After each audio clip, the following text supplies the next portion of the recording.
ಸಭಾಂಗಣದೊಳಗಡೆ ಬಂದು ಆಸೀನರಾಗಬೇಕು ಅಂತ ಕೋರ್ತಾ ಇದ್ದೀವಿ.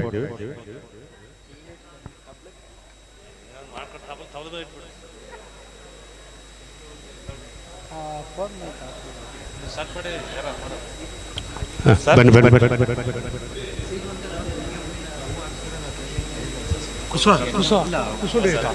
ಪ್ರೋಗ್ರಾಮ್ ಸ್ಟೇಜ್ ಪ್ರೋಗ್ರಾಮ್ ಇಲ್ಲಿಲ್ಲ ಅಲ್ಲಿಂದ ಬರ್ತೀನಿ ಅವರು ಅಲ್ಲ ಬರ್ಲಿ ಅಲ್ಲಿಂದ ಕೂತ್ಕೊಂಡು ಬಿಡಿ ಅವ್ರು ಕರ್ಕೊಂಡು ಗುಂಪಲ್ಲ ಮತ್ತೆ ಇವ್ರು ಕೇಳಿ ಅಲ್ಲ ಅಲ್ಲಿ ಆಚೆ ಇದಾರ. ನಮಸ್ತೆ, ಆರಾಮಿದ್ದೀರಾ ಸರ್?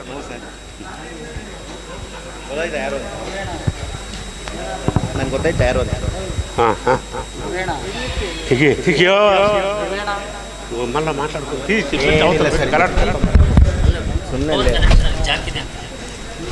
ಏನಿಲ್ಲ, ಇಲ್ಲಿರೋದ್ರಲ್ಲಿ ಅಡ್ಜಸ್ಟ್ ಮಾಡ್ಕೋಬೇಕು.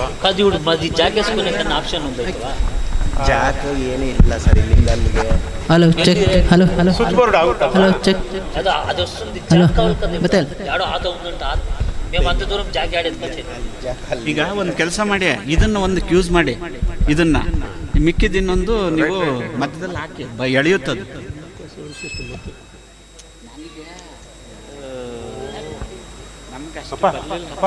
ಕೂತ್ಕೊಳ್ಳಿ ಹೇಳ್ತೀನಿ.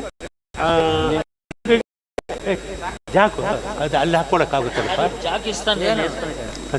అడైతుందా అయిపోయి కరెంట్ వస్తుంది సార్ నా దగ్గర చేసుకుంటాను. జాగ్రత్త వేసేది చూడు ఎప్పుడు చెప్పండి ఉండు Naresh, ఆడైతుందా ఎప్పుకే keyboard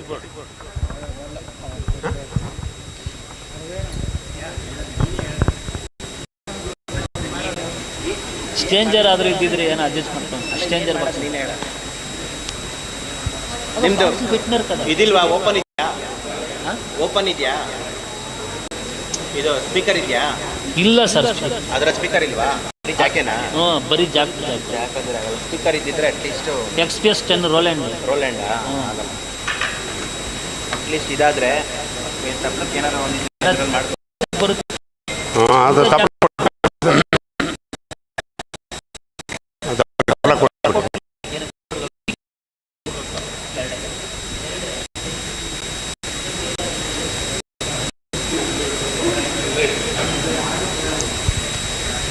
hello hello hello hello hello hello hello hello hello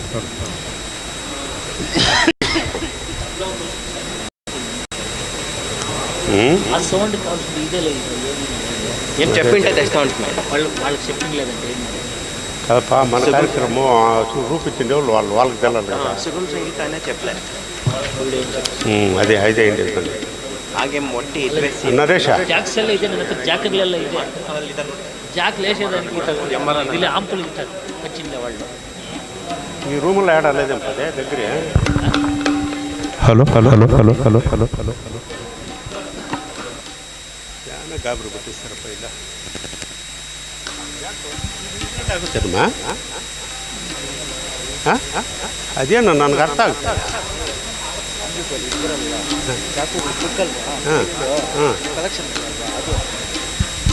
ಹಾಂ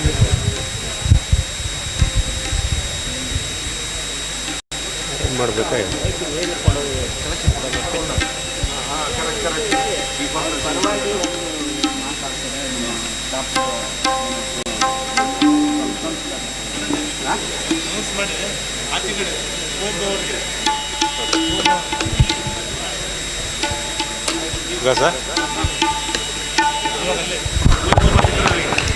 ಸರ್ ಹೊರಗಡೆ ಬರಕ್ಕೆ. Hello hello hello hello hello hello ದಯವಿಟ್ಟು ನೋಂದಣಿಯಾದ ಬೇಸಾಯ ಶಾಸ್ತ್ರಜ್ಞರು ಈ ಒಂದು ಸಭಾಂಗಣದಲ್ಲಿ ಆಸೀನರಾಗಬೇಕು ಅಂತ ನಾವು ವಿನಂತಿಯನ್ನು ಮಾಡ್ಕೊಳ್ತಾ ಇದ್ದೇವೆ.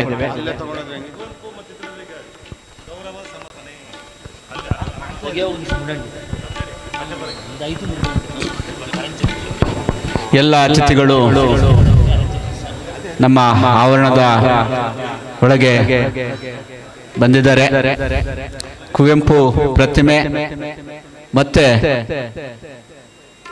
ನಮ್ಮ ವಿಭಾಗದ ಹಿರಿಯ ಬೇಸಾಯ ಶಾಸ್ತ್ರಜ್ಞರು, ನಮ್ಮನ್ನ ಅಗಲಿದ ಉಪಕುಲಪತಿಗಳು ಅಥವಾ ಕುಲಪತಿಗಳು ಅವರಿಗೆ ಗೌರವ ಸಮರ್ಪಣೆಯನ್ನ ಮಾಡೋ ಕೆಲಸವನ್ನ ಮಾಡ್ತಾ ಇದ್ದಾರೆ.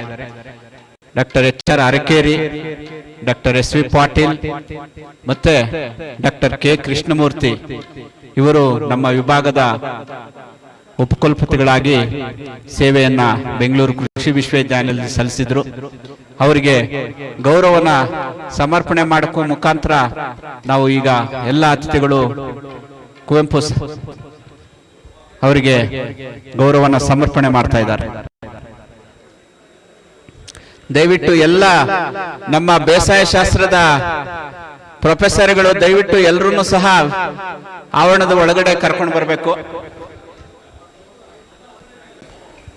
ಎಲ್ಲರೂ ಸಹ ಎಲ್ಲ ಬೇಸಾಯ ಶಾಸ್ತ್ರಜ್ಞರು ನಮ್ಮ ಸಮಾವೇಶಕ್ಕೆ ಬಂದಿರೋರು ದಯವಿಟ್ಟು ಆವರಣದಲ್ಲಿ ಆಸೀನರಾಗಬೇಕು. ನಿಮ್ಮದೇ ಅದೊಂದು ಹಾಡು ಬಹಳ ಚೆನ್ನಾಗಿದೆ.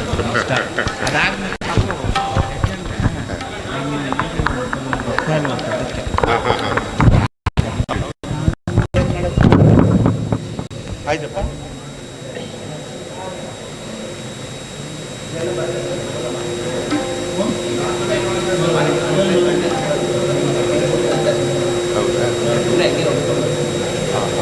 ಇನ್ನು ಬೇರೆ ಆ ಕಡೆ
ಸವಾಲ್ ಕಡ ನೋಡ್ತಾ